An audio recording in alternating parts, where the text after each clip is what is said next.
예레미야서 5장 1절에서부터 9절까지. 너희는 예루살렘 거리로 빨리 다니며 그 넓은 거리에서 찾아보고 알라.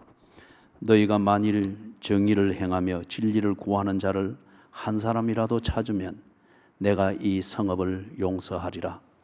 그들이 여호와께서 살아계심을 두고 맹세할지라도 실상은 거짓 맹세니라.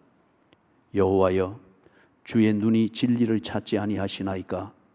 주께서 그들을 치셨을지라도 그들이 아픈 줄을 알지 못하며 그들을 멸하셨을지라도 그들이 징계를 받지 아니하고 그들의 얼굴을 바위보다 굳게 하여 돌아오기를 싫어하므로 내가 말하기를 이 무리는 비천하고 어리석은 것뿐이라. 여호와의 길, 자기 하나님의 법을 알지 못하니 내가 지도자들에게 가서 그들에게 말하리라. 그들은 여호와의 길, 자기 하나님의 법을 안다 하였더니 그들도 일제히 멍에를 꺾고 결박을 끊은지라. 그러므로 수풀에서 나오는 사자가 그들을 죽이며 사막의 이리가 그들을 멸하며 표범이 성읍들을 엿본 적 거리로 나오는 자마다 찢기리니 이는 그들의 허물이 많고 반역이 심함이니이다. 내가 어찌 너를 용서하겠느냐? 네 자녀가 나를 버리고 신이 아는 것들로 맹세하였으며 내가 그들을 배불리 먹인 적 그들이 간음하며 창기의 집에 허다히 모이며 그들은 두루 다니는 살진 수말같이 각기 이웃의 아내를 따르며 소리 지르는도다. 여호와의 말씀이니라. 내가 어찌 이 일들에 대하여 벌하지 아니하겠으며 내 마음이 이런 나라에 보복하지 않겠느냐. 아멘.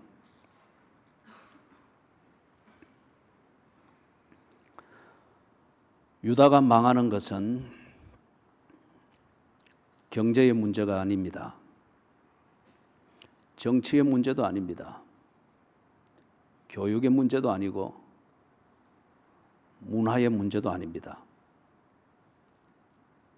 시사평론가들은 그런 것으로부터 문제의 원인을 찾으려고 하고 그 결과 나라가 망할 것이다, 흥할 것이다, 나름대로 결론을 내립니다.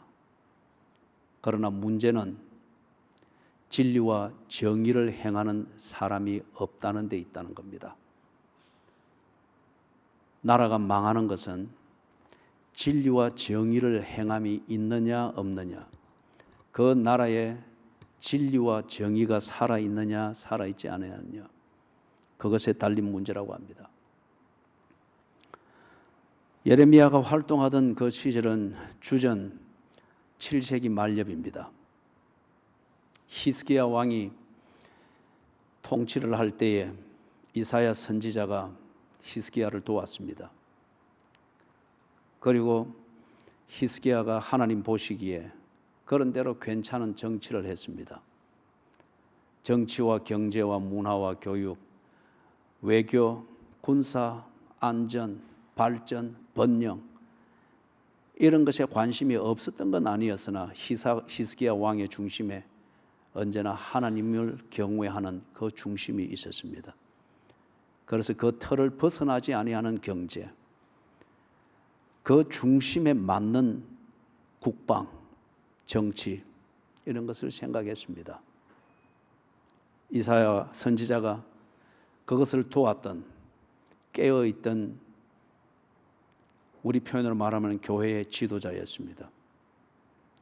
이사야가 정치에 관여하였으나 그러나 그는 정치꾼, 목사는 아니었습니다. 히스기야의 아들 므낫세가 왕이 되면서 아버지의 전철을 밟지를 못했습니다. 질의 겁을 먹고서 북쪽의 강대국이었던 아수르 제국의 조공국이 되기 위해서 스스로 기어 들어갔습니다. 거기서 원하는 그 이상의 조건을 아양을 떨듯 제공을 하고 약속을 하면서 아수르의 그늘 아래 피하는 그런 외교 전략을 펼쳤습니다. 그러면서 나라의 번영을 꾀했고 경제의 안정과 좀 더 편리하고 재미있게 사는 문화, 어떤 이런 것을 꾀했습니다. 그러다 보니 주국이 된 아수르가 스스로 조공국이 된 이 유다의 충성심을 검증하기 위하여서 아수르가 섬기는 신을 그들도 섬길 것을 강요했고, 므낫세는 이것을 기꺼이 받아들이되 과한 액션으로 받아들였습니다. 요구했던 것에 덤으로 더 얹어서 아수르의 요구를 충족시켜 주었습니다. 그래서 예루살렘 성전 그 가운데에 아수르가 섬기는 그 신상을 가운데 두었습니다. 그리고 예루살렘 성전 안에서 아수르가 자기들의 신을 숭배하는 방식으로 예루살렘 성전에 둔 아수르의 신상 앞에 절을 하고 그 앞에서 종교 의식을 했습니다. 그래서 구약 성경은 언제나 악한 왕 므낫세를 그 시대의 죄악을 지적할 때마다 므낫세 왕의 이 죄악상을 지적을 하고 있습니다. 세속의 정치학적 관점이든지 경제학적 관점이든지 또는 민주주의적 관점이든지 사회주의적 관점에서 므낫세의 처신을 평가한다고 하면은 백성을 위해서 므낫세는 못할 것이 없고 자기의 신앙도 버렸던 정말 백성을 위한 왕이었다라고 평가를 받을지 모르겠습니다. 그러나 므낫세의 정치적 판단을 이렇게 움직이는 그 백성의 여론이 하나님의 존재를 무색해 만들 수 있는 힘이 있다고 하면은 므낫세의 처신은 지혜로운 것일 수 있습니다. 그러나 백성의 여론, 그 민주주의라고 하는 이것의 어떤 그 힘이 하나님을 무색해 만들 수 있는 그러한 여론이 아니라 그거는 잠시 피었다가 사라지는 안개와 같은 여론일 뿐일 것 같으면 이 므낫세는 미련하기 짝이 없고 이 미련을 소신을 가지고 행한 므낫세는 사악한 왕이라고 평가받아 마땅합니다. 므낫세가 경제 활동을 안 한 게 아니고 정치 활동을 안 한 게 아니고 정치에 게으름을 부렸던 게 아닙니다. 그러나 그는 자기 나름의 정치적 소신을 위하여서 여호와의 신앙을 팔았습니다. 그리고 므낫세에게는 언제나 따라붙는 것은 악한 왕이었다. 므낫세의 아들 요시야가 그 자손 중에 얼마 안 있어 요시야가 왕이 됩니다. 8살에 왕이 되어서 수렴 청정을 하고 그리고 지 스스로 판단하고 정치할 수 있을 때에 그때의 성전을 수리하는 큰 공사를 하는 중에 성전에서 그동안 감추어졌던 책이 하나 발견이 됐습니다. 그때의 책은 두루마리 형식으로 되었죠. 성전 수리를 맡은 감독이 왕에게 보고할 겸 갖다 주니 왕이 그 밤에 읽어보았습니다. 지금 우리 성경책에 있는 신명기의 내용과 같았습니다. 그것을 읽어보니 그동안 유다가 여호와의 신앙이라 믿고 해왔던 모든 것은 거의 다가 엉터리였습니다. 하나님이 가르쳐 주신 대로 하고 하나님이 요구하시는 대로 맞도록 하는 예배가 아니고 제사가 아니었습니다. 지 편리한 대로 변형시켰습니다. 요시야가 가져온 그 두루마리 신명기의 내용을 읽어볼 때에 지금 유다가 하고 있는 하나님의 이름으로 드리고 모이고 있는 예배든지 이 모든 생활이든지 이것을 볼 때에 그것은 하나님의 영광을 위한 것이든 하나님과의 관계 중심에서 하는 예배가 아니고 지 편리를 위한 것이었습니다. 내 하고 싶은 것을 하되 합법적으로 할 수 있는 근거로서 그런 생색내기의 예배고 제사고 이것을 보았습니다. 요시야가 결단을 하고서 모든 것을 다 정리합니다. 우리는 이걸 보고 개혁이라고 합니다.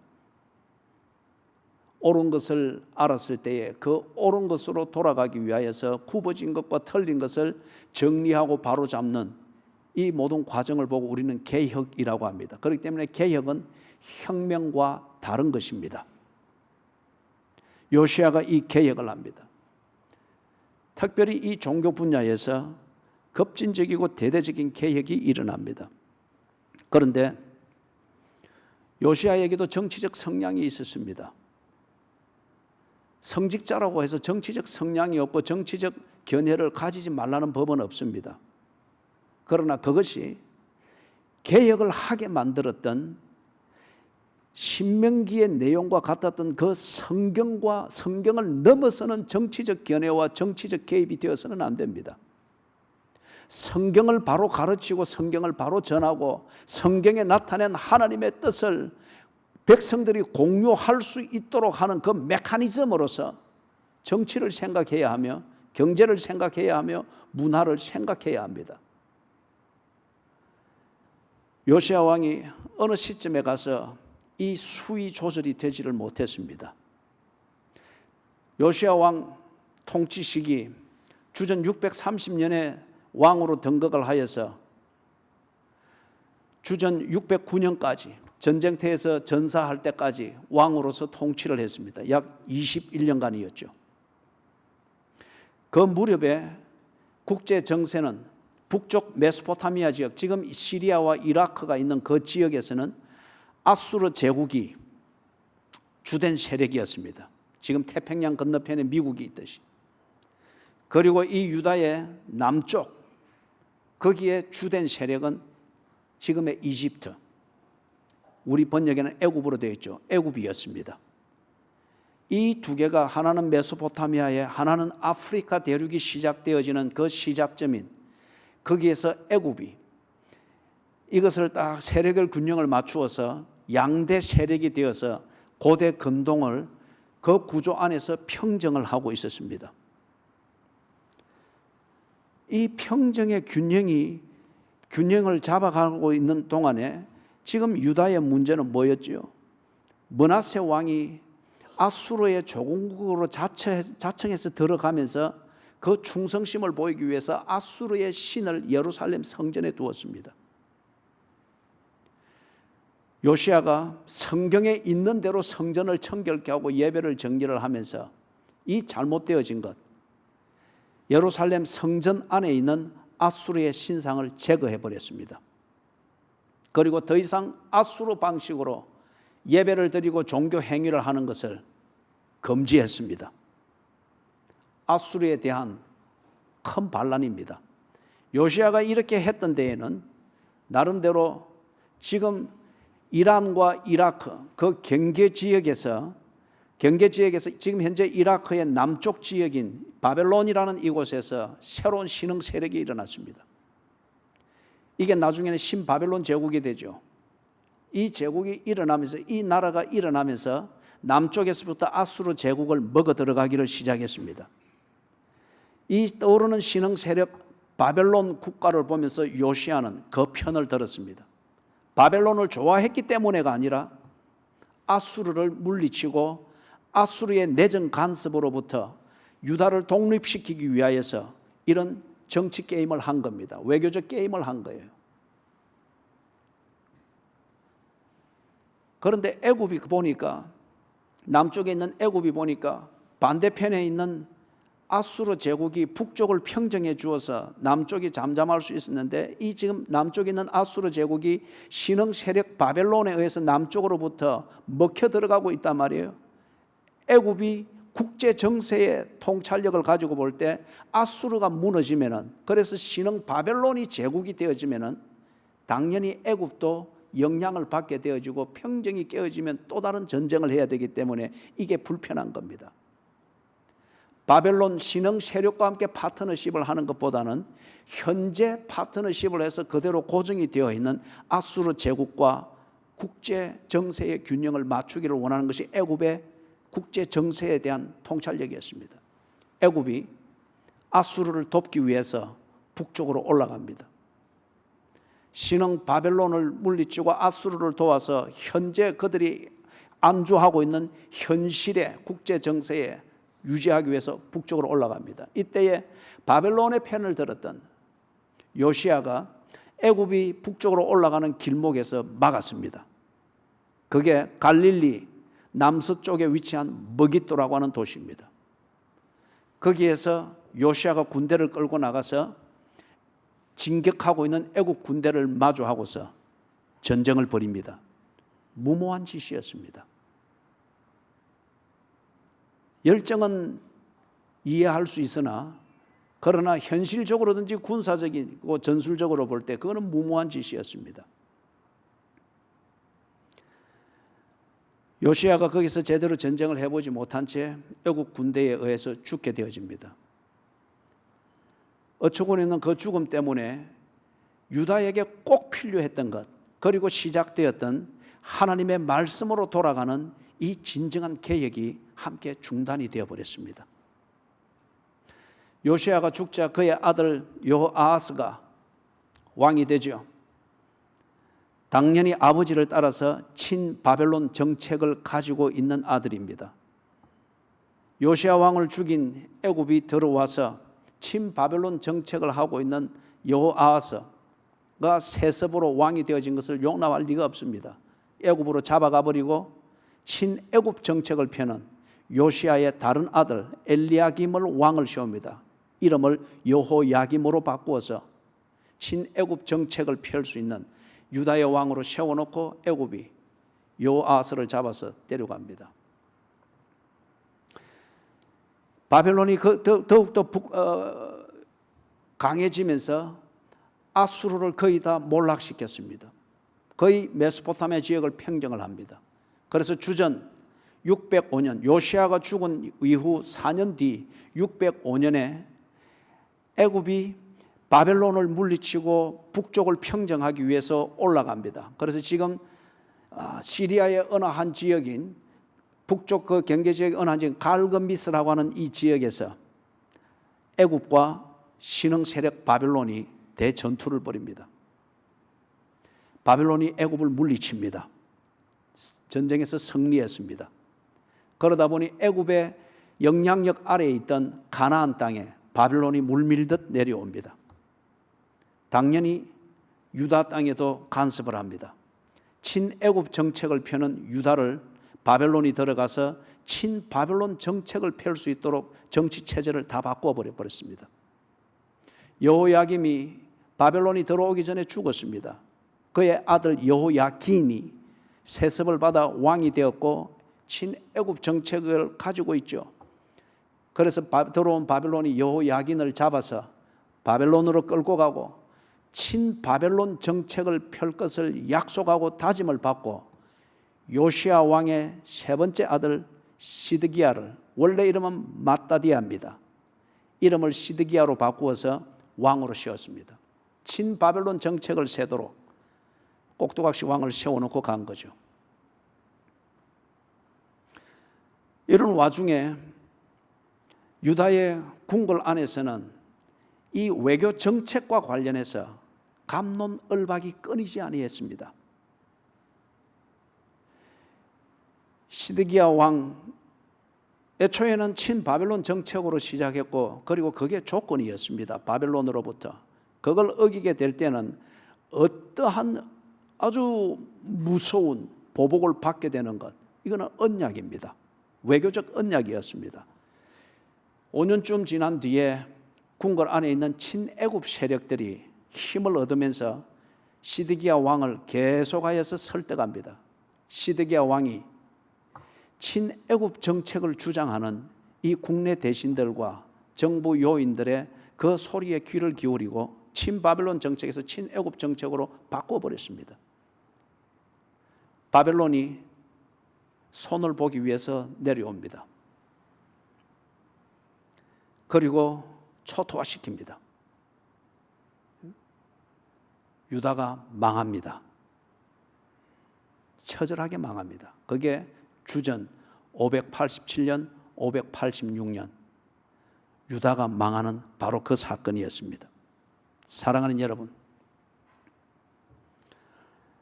왕들이 정치학적 관점에서 볼 때, 그리고 정치 외교학적 관점에서 볼 때 그들이 나름대로 백성을 위하여서 애를 쓴 것은 사실입니다.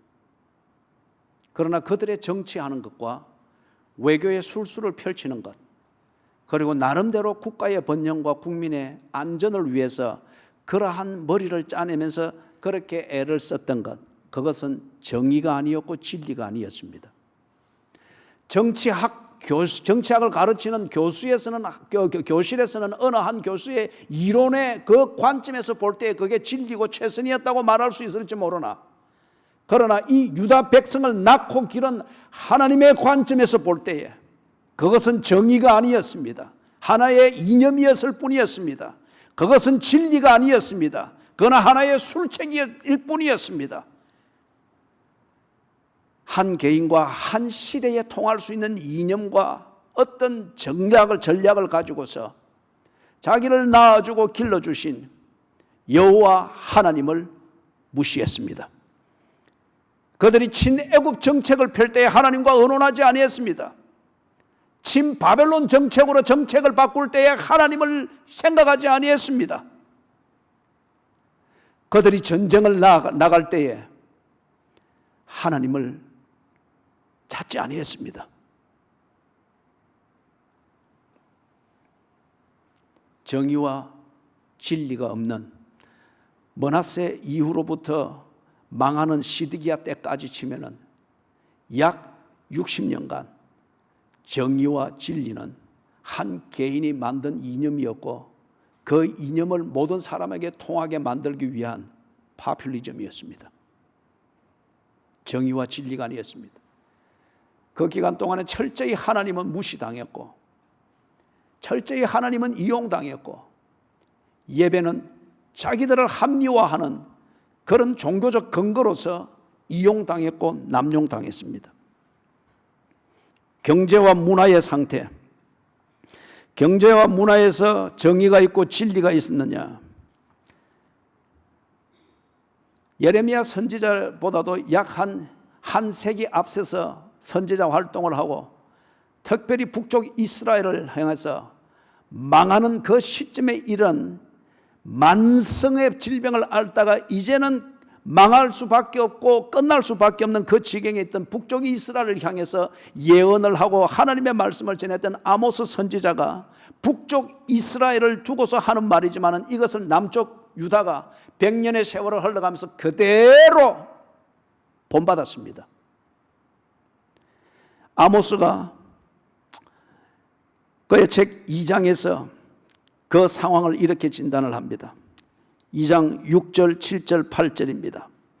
여호와께서 이와 같이 말씀하시되 이스라엘의 서너 가지 죄로 말미암아 내가 그 벌을 돌이키지 아니하리니 이는 그들이 은을 받고 의인을 팔며 신 한 켤레를 받고 가난한 자를 팔며 힘없는 자의 머리를 티끌먼지 속에 발로 밟고 연약한 자의 길을 굽게 하며 아버지와 아들이 한 젊은 여인에게 다녀서 내 거룩한 이름을 더럽히며 모든 제단 옆에서 전당 잡은 옷 위에 누우며 그들의 신전에서 벌금으로 받은 포도주를 마심이니라.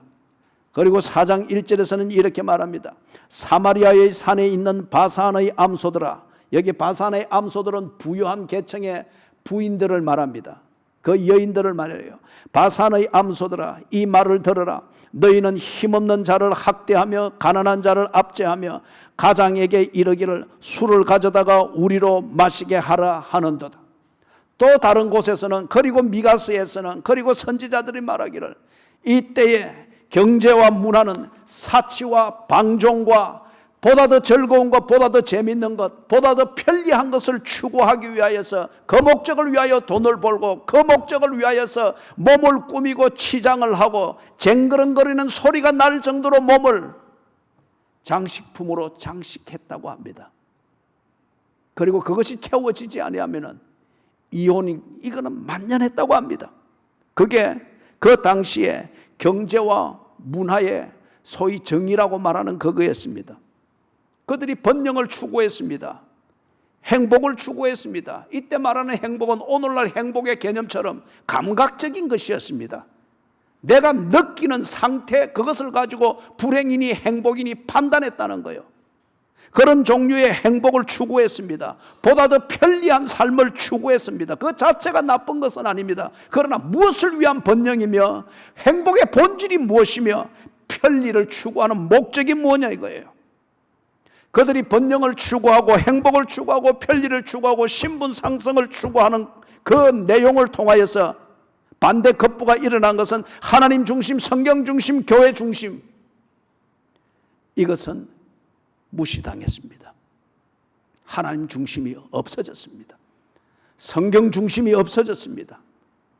교회 중심보다는 그들의 감각적으로 충족감을 느끼도록 만들어주는 그런 종류의 행복을 추구하는 것에 모든 시간과 에너지와 관심과 소통이 집중이 되어졌습니다. 그게 그 당시의 경제였고 문화였습니다.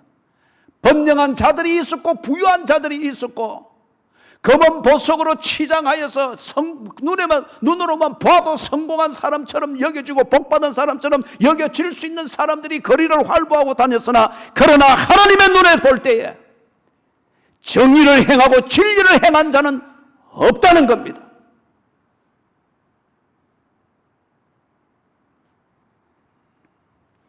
그게 그 시대의 경제였고 문화였습니다. 그 시대의 종교는 어떠했는가?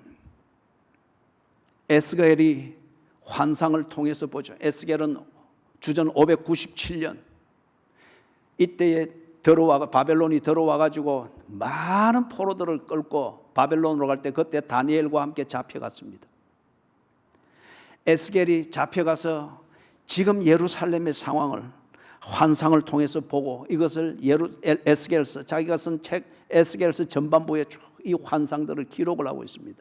그 중에 두 가지를 예를 들면은, 예루살렘 성전의 한 방을 들어가 보니까 장로들이 모습을 보고 분위기를 볼 때는 그 자체로서 하나님의 뜻을 알고 있고 하나님의 뜻을 행하는 자들이라 여길 수 있는 이 장로들이, 그리고 백성들은 실제로 그들을 믿고 그렇게 따라서 본받았습니다. 그 결과 그렇게 망한 거예요. 그 장로들이 정말 뭘 하는가? 에스겔이 들어가서 환상을 이래서 보니까 그들이 동방의 신을 향하여서 그 신을 예배하고 있었던 거예요. 예루살렘 성전에서 장로의 분위기를 가지고서 그들 몸에 익고 사람들의 눈에 익은 의식을 밟고 그런 노래를 부르면서, 그리고 성전 앞을 향하여서 앉아서 모양을 볼 때는 예배의 모습입니다. 그러나 정작 무엇을 하는가? 에스겔이 환상 속에서 그 내용을 들여다보니 그들은 하나님을 섬기는 것이 아니고 동방의 신을 섬기고 있었던 거예요.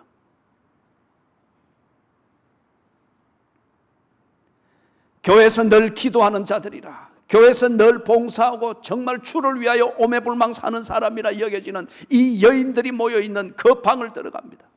그리고 그 여인들이 모여있는 그 방에 벽을 하나 허물어서 보니까 이 여인들이 늘 거기서 철야 기도하고 정말 섬기기 위해서 헌신하고 있고 이런 것으로 알았는데, 성전에 모여서 하는 것이 무언가 보니 담무스 신을 섬기고 있는 거예요.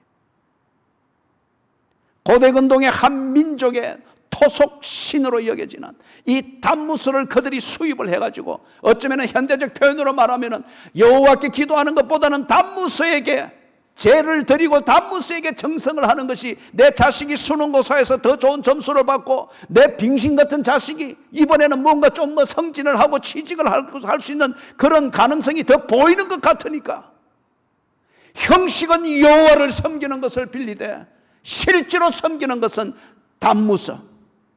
이것에게 100일 기도를 하면 자식을 얻는다, 이것에게 뭔가 40일 제를 드리면 안 되는 것도 된다는 이런 것을 철야기도 하던 여인들이, 성전을 그렇게 섬기던 여인들이 그렇게 변질이 되어버린 거예요. 그게 그 당시에 여호와의 신앙이라 말하던 그 실체였습니다. 이사야서 30장 8절에서부터 11절에서 이 백성들이 어떤 영성을 가지고 무엇을 원했던가 하는 것을 이사야가 통렬하게 기록을 하고 있죠. 30장 8절, 이제 가서 백성 앞에서 서판에 기록하며 책에 써서 후세에 영원히 있게 하라. 대저 이는 패역한 백성이요 거짓말하는 자식들이요 여호와의 법을 듣기 싫어하는 자식들이라. 그들이 선지자들에게 이르기를 선견하지 말라. 선지자들에게 이르기를 우리에게 바른 것을 보이지 말라. 우리에게 부드러운 말을 하라. 거짓된 것을 보이라. 너희는 바른 길을 버리며 첩경에서 돌이키라. 이스라엘의 거룩하신 이를 우리 앞에서 떠나시게 하라 하는도다. 양심의 가책이 되는 그런 설교하지 말라는 거예요. 나를 피곤하게 만드는 그런 것이 성경에 있다 할지라도 그런 것은 내 앞에서 말하지 말라는 거예요. 왜 죄인이라고 말하느냐? 성자라고 말해야지. 왜 심판을 말하느냐? 하나님의 평화를 말해야지. 이 백성들이 이렇게 선지자들의 입을 조종합니다. 이 백성들이 사람이 모이는 그런 종류의 부흥을 내세우면서 그걸 위해서는 부드러운 말을 하라. 그게 그 당시 그들이 하는 신앙생활의 내용이었습니다. 하나님의 말씀 앞에서 성질을 부릅니다. 하나님의 말씀 앞에서 지 감정을 앞세웁니다. 그리고 이것을 건드리면은 당신은 선지자로서 녹을 먹을 자격이 없다고 하는 식으로 쫓아냅니다. 아모스가 선지자 활동을 하던 베델에서 쫓겨났죠. 이스라엘의 참혹한 이 실상들을 말하는 것 때문에. 그래서 백성들의 관심이 베델레 성전에 오고 하는 이 관심에서도 이완되는 것을 두려워하여서 베델의 성전의 지도자가 아모스에게 떠나줄 것을 요구합니다. 당신의 설교가 백성들의 정서에는 맞지 않으니 돌아가시오.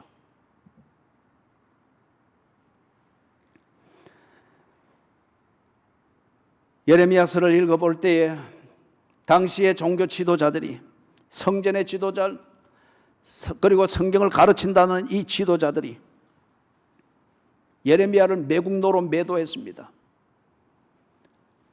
이렇게 하면은 너희들이 망할 것이며 하나님이 심판할 것이다. 그는 복음의 한 단면인 하나님의 심판, 이것을 분명히 외쳤습니다. 그러나 이것에 대해서 당시의 지도자들이 받아들이지를 못하고 예레미야를 오히려 매국노로 몰아서 암살 대상자 목록 제1순위에 올렸습니다. 오죽 답답했으면은 이런 지도자들의 영성과 그리고 백성들이 하나님을 믿는 신앙을 말하고 나름대로 하나님을 믿는 신앙 생활을 한다라고 자기를 자부함에도 불구하고 이런 식으로 철저하게 자기 중심성에 그러한 식의 어떤 신앙생활, 종교생활을 하고 있단 말이에요.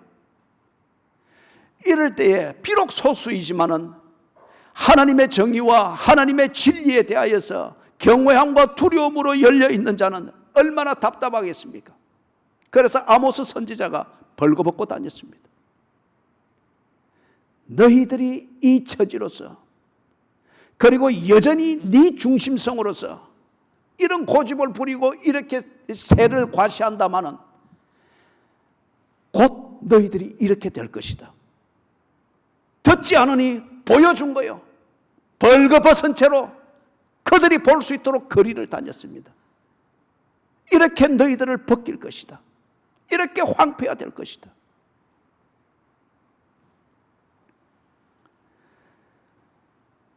그들의 신앙생활, 그들의 예배에 하나님의 영광이 나타나지를 아니했습니다.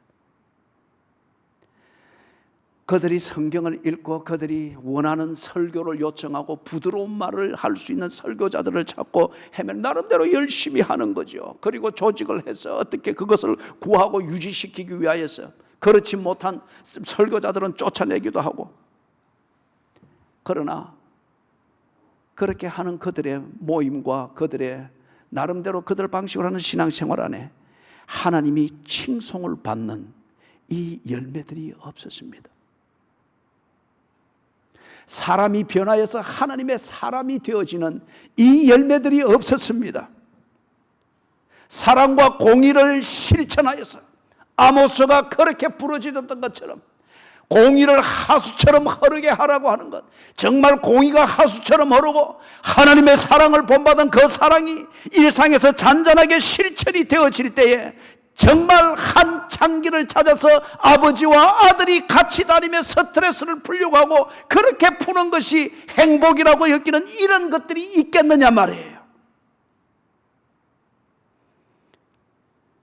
이사야서에서도 보고 아모스에서도 보고 미가서에서도 보고 예레미야서에서도 보듯이 그들 나름대로 부흥을 꾀하고 그들 나름대로 편리한 예배, 어떤 사람들에게 감정의 자극이 될 수 있고 위로가 될 수 있는 부드러운 말과 평화로운 말들, 어떤 이런 것들이 있을 때에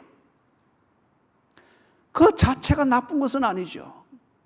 그러나 어떤 목적을 위한 것이냐, 그게 어떤 열매를 낳는 것이냐. 부드러운 말은 넘쳐나고 듣기에 좋은 말은 넘쳐나고 그것이 복음이라 하여서 사람들이 쌍수를 들면서 꽉꽉 차도록 모여들기는 하나, 그러나 그들이 사는 가정과 그들이 일상생활하는 거리에는 사랑은 메마르고 공의는 간사와 간악함과 거짓으로 가득 찼습니다. 정의로운 사회, 안전한 사회가 불공평한 사회, 불안한 사회, 그렇게 변질이 됐습니다. 정의를 행하며 진리를 구하는 자가 없기 때문에 예루살렘은 망할 것이라고 합니다. 불경기 때문에가 아니고 어느 정치인이 대통령이 됐다 이것 때문에가 아니고 진보가 세력을 잡았거나 보수가 세력을 잡았거나 이것 때문에 나라가 망하는 것도 아니고, 보수가 정치할 때에 불의함이 없었습니까? 진보가 정치할 때에 가난한 자는 없었습니까? 한 방편일 뿐입니다. 그것 때문에 망하는 것이 아니라는 거죠.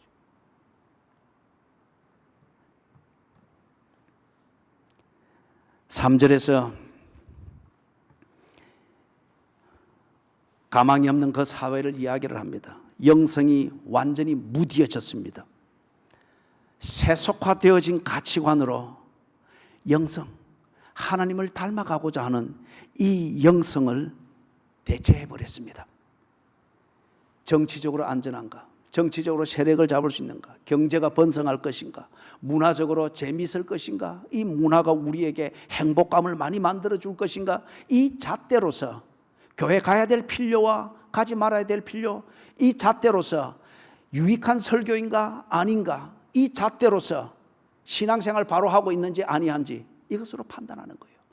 영성은 없고 세속화되어진 잣대로서 그 잣대가 만드는 어떤 기준에 도달하기 위하여서 영성을 오도해버린 이 상실을 3절에서 이야기를 하고 있습니다. 4절 5절에서 이 지도자들에게 가서 물어봅니다. 그리고 지도자들은 이것에 대해서 대답을 가지고 있고 리더십을 발휘할 수 있는지 진단을 해봅니다.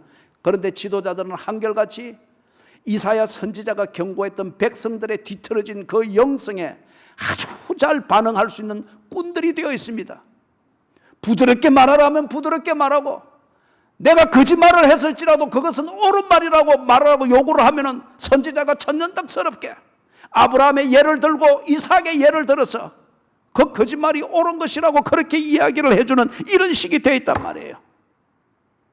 진정 그들에게 시국을 평가할 수 있는 문제의식과 그것을 풀어갈 수 있는 리더십이 있는가 살펴볼 때에 그들에게는 없었습니다. 그들은 이렇게 이야기를 합니다.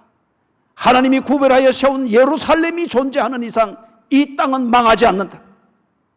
그 이름을 두시기 위하여 세우신 예루살렘 성전이 건재한 이상 우리가 무슨 짓을 할지라도 우리는 망하지 않는다.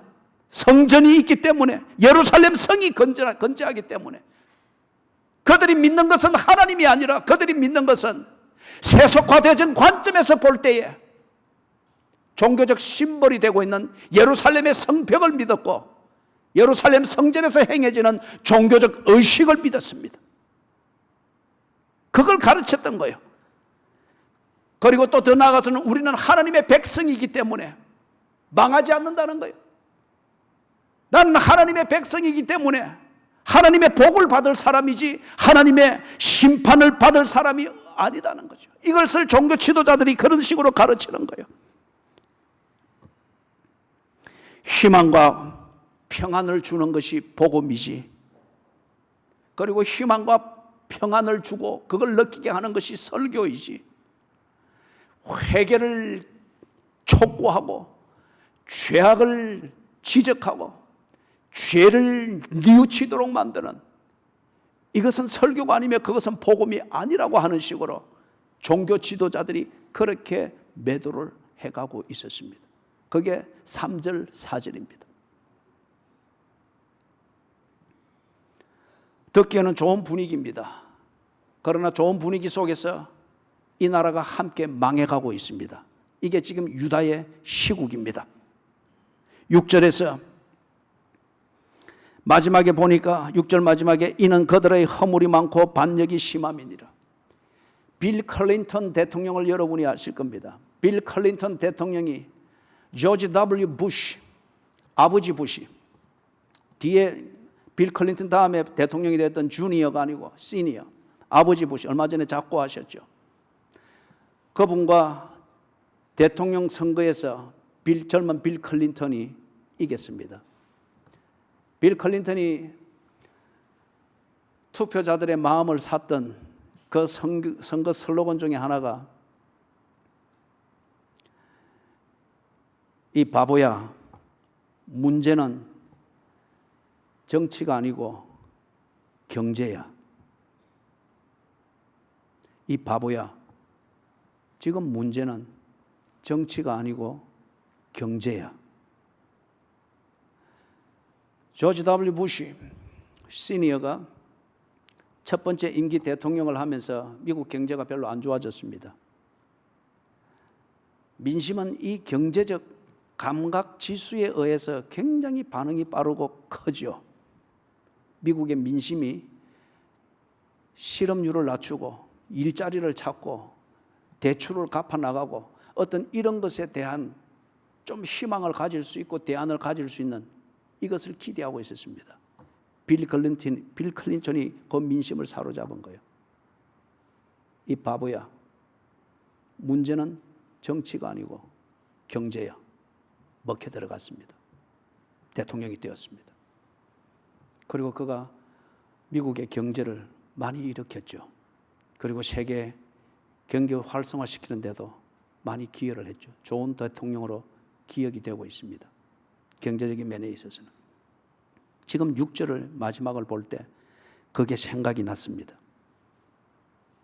이 시국론을 가지고 나름대로 평가하고 나름대로 시국을 돌파하기 위해서 종교 지도자들이나 민심이 그렇게 형성이 되어지면서 정치를 붙들고 경제를 붙들고 문화를 붙들고 이런저런 것, 종교를 뒤틀어서라도 하나님의 말씀을 뒤틀어서라도 모두가 다 평안하게 듣고 모두가 다 교회 모여서는 다 성자처럼 그렇게 부추김을 받고 나가면은 아무것도 아니잖아요. 그렇게 해서라도 다 이 뭔가 문제를 풀어보려고 이렇게 하는데 예레미야가 하는 말은 그겁니다.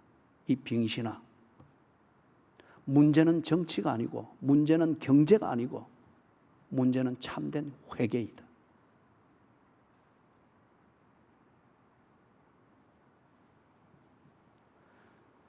우시야 왕 때로부터 우시야 왕의 선대로부터 해서 유다의 경제가 아주 좋아졌습니다. 국방도 아주 튼튼해졌습니다. 외교 관계도 괜찮았습니다. 우시야 왕이 될 때에 유다의 스피릿, 그 정신은 황폐화되었으나 부자가 망해도 3년은 먹고 산다고 말해요. 유다의 이 경제적 변형과 외교 관계와 이 후유증을 가지고 여전히 번성한 것처럼 살았습니다. 그리고 그 후대의 왕들이 이 껍데기를 유지해 보려고 경제에 매달리고 무엇에 매달리고 무엇에 매달리고 그러면서 한편 하나님을 믿는 신앙을 다 팔아먹은 거예요. 그래서 번영을 찾겠다고 그렇게 한 거예요. 예레미야 선지가 너무도 딱한 거예요. 그들의 시국론이 세속화의 잣대를 가지고 보고 어느 한 개인과 한 이론의 이념을 두고 볼 때는 그렇게 추진하게 되겠으나 그렇게 해서 만들어진 시국론이 잘못된 문제의식을 가지고 잘못된 정책을 펴더라 말이에요. 이것에 대해서 예레미야가 여호와 중심이라는 이 관점에서 하나님의 백성이라는 이 진실의 관점에서 시국을 볼 때에 그의 시국론은 이 병신아, 이 나라를 살리는 것은 경제가 아니고 이 나라를 살리는 것은 참된 회개라는 겁니다. 정의를 행하고 진리를 행하는 이 일들이 거리에서 다시 시작될 수 있도록 참된 회개를 하는 것, 이 참된 회개를 통하여서 정치를 새롭게 하고 경제를 새롭게 하고 문화를 다시 조명하고 교육을 다시금 재조명하는 이 단추가 채워질 때에 이 나라가 산다는 거예요.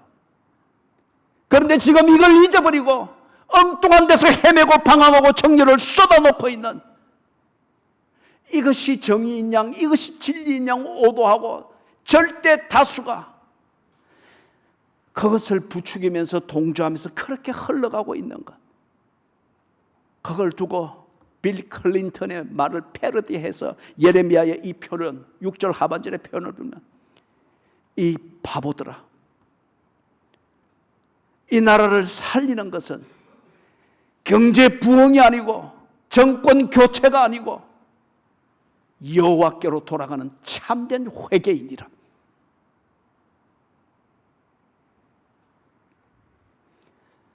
몇 명이 이 말에 공감을 하고 있는지 모르겠습니다. 몇 가정이 이 말에 공감을 하고 있는 건지 모르겠습니다.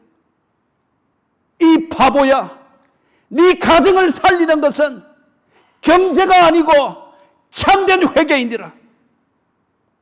이 바보야, 네 가정을 새롭게 세우는 것은 아버지를 죄인으로 만드는 비판이 아니고 아버지를 아버지로 세워주지 못한, 자녀답지 못했던 내 자신을 뉘우치고 하나님이 가르친 대로 자녀의 본분으로 돌아가는 참된 회개이니라.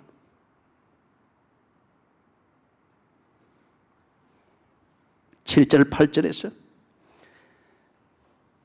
예레미야가 자기의 시국론이 그냥 맹목적이고 한 정치적 이념이 아니라고 하는 것을, 그 현상적 증거를 제시를 합니다.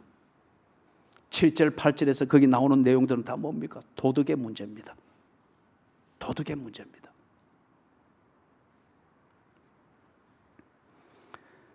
내가 어찌 너를 용서하겠느냐?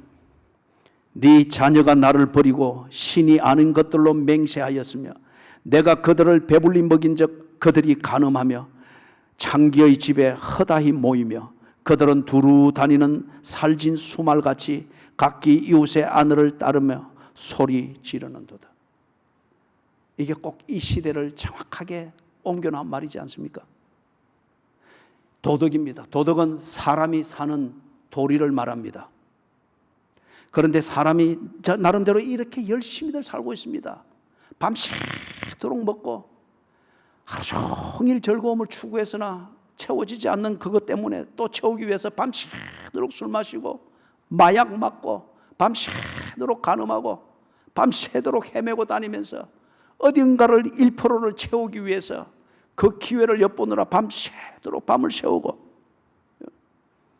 고기를 구워 먹는 것도 모자라서 이제는 횃불로 지지기도 하고, 숙성하는 것도 모자라서 거기에 또 뭔가를 더해서 더 갈수록 경제적 번영을 누리고 많이 배웠다고 하는 선진국이 되어가면 갈수록 왜 이 인간성은 그렇게도 잔인해지는지 먹는 것을 보면 알잖아요. 왜 이렇게도 잔인해지는지. 7절 8절에서 보이는 것, 모든 게 sensual, 감각적입니다. 이 감각적인 충족감을 가지고서 사는 실존을 확인하려고 하고 행복을 확인하려고 하고 보람을 확인하려고 하는 이런 것은 도덕이 이렇게 오도되어져 버렸습니다.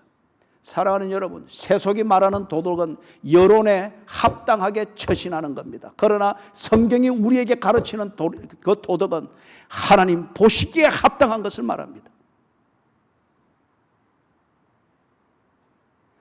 세상이 다 괜찮다 하니까 다 그렇게 괜찮은 줄 알고 뜯어 고치고 성형수술하고 외모 지상주의로 나가고 다 그렇게 사는 방식으로 돈만 있으면 다 괜찮고 성공했다고 하니까 진리가 아니고 정의가 아님에도 불구하고 거짓을 일삼으면서도 재산을 축적을 하려고 하고, 세상이 다 그렇게 해야 뭔가 명예를 얻는다고 하니까 예배를 팔고 예배를 도둑질해서라도 뭔가 시험 공부를 하려고 하고. 왜 이 백성들이 도덕이 이렇게 되었을까요? 다른 말로 해서 이들이 개인적인 삶의 도리든지 가정의 삶의 도리든지 사회의 삶의 도리, 이 도덕이 이렇게 무너졌다고 하는 것은 뭘 의미하는 거예요? 그들에게 도덕을 가르쳐줬던 하나님 중심의 이 신앙을 버렸다는 겁니다. 하나님께서는 그들에게 분명히 도덕을 가르쳐 주셨습니다. 예수께서 이것을 두 가지로 요약을 한 것은 내 하나님을 사랑하고 그와 같이 내 이웃을 내 몸처럼 사랑하라였습니다. 이걸 위하여서 교회가 가르친 것은 하나님 중심, 성경 중심, 교회 중심이었습니다. 그러나 지금 이 유대 사회의 도덕은 감정 중심, 욕구 중심, 여론 중심이 되었습니다. 물질 중심입니다. 휴머니즘은 하나님 테오센트리즘, 하나님 중심을 합법적으로, 양심적으로, 도덕적으로 부정할 수 있는 인간이 만들어낸 사상입니다. 그 휴머니즘이 갈수록 더욱더 감각적이 되어지고 본능적이 되어지니 7절, 8절이 여지없이 나타납니다. 하나님을 버리고 하나님 중심의 신앙생활을 무시하고 버리고 있다고 하는 그들의 실상을 그대로 보여주는 사회상이며 가정의 현실이며 개인의 인격이고 성품입니다.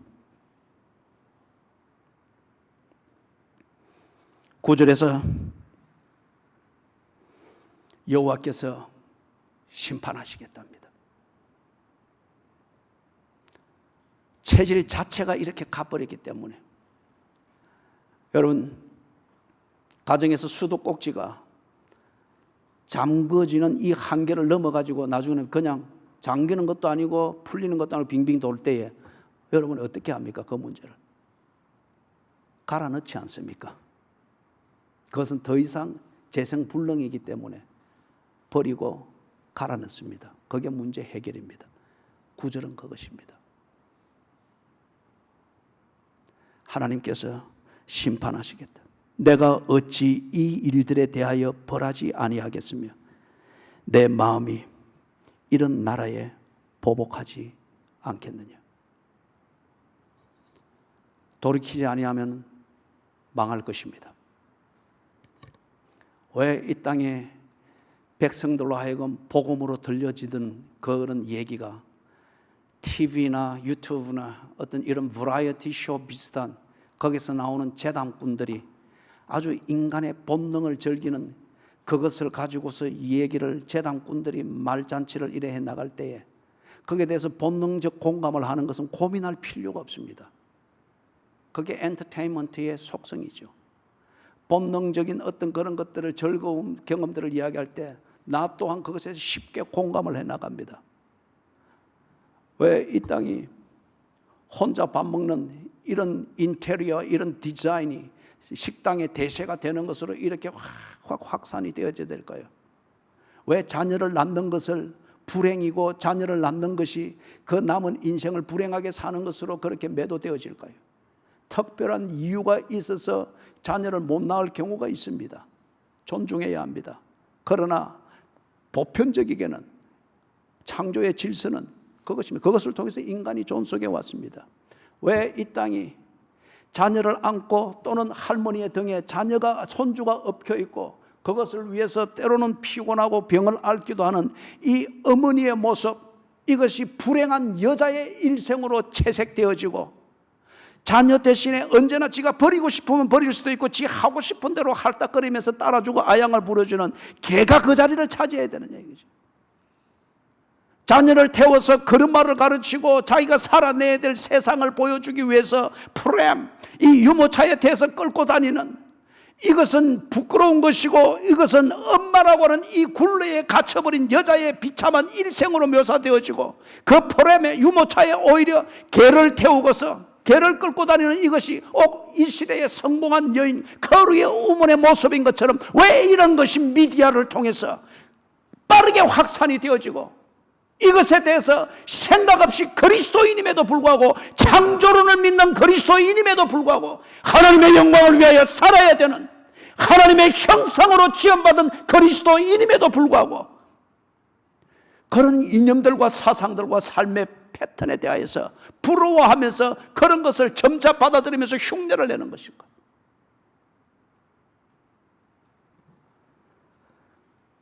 7절 8절의 이 내용이 오늘 우리 그리스도인의 가정과 삶의 내용까지 깊숙이 들어온 것을 봅니다. 그렇다고 하면은 체질이 이렇게 가버린 이 땅을 고치는 것은 하나님이 보복하며 심판하는 것이라고 했습니다. 오늘 우리가 유다와 같은 이 도덕을 그대로 밟고 있고 이것이 오늘 우리의 가치가 되고 있고 이것이 오늘 우리 명예와 성공을 지향하는 우리의 방향성을 결정하는 것이 되어 있다고 하면 우리는 망할 것입니다. 하나님이 심판하실 것입니다. 심판하셔야만 합니다. 이 지구가 무한대로 존재해야 될 이유는 없습니다. 지구를 지으신 창조주의 뜻이 이루어지는 것, 이것이 목적입니다. 하나님이 지으신 이 지구, 그 한켠에 있는 이 대한민국이 자리 잡고 있는 이 코리안 페닌슐라, 이 한반도를 사람이 도둑질하여서 사람의 욕구를 채우는 그런 자리로 이용할 권리가 없습니다. 그것은 도둑질입니다. 주인이신 하나님이 도둑질을 당하고 있을 리가 없습니다. 저를 비롯하여서 설교를 듣는 여러분에게 설교자의 입장에서 이 도전을 던지며 마칩니다. 이 바보야, 이 어리석은 그리스도인들아,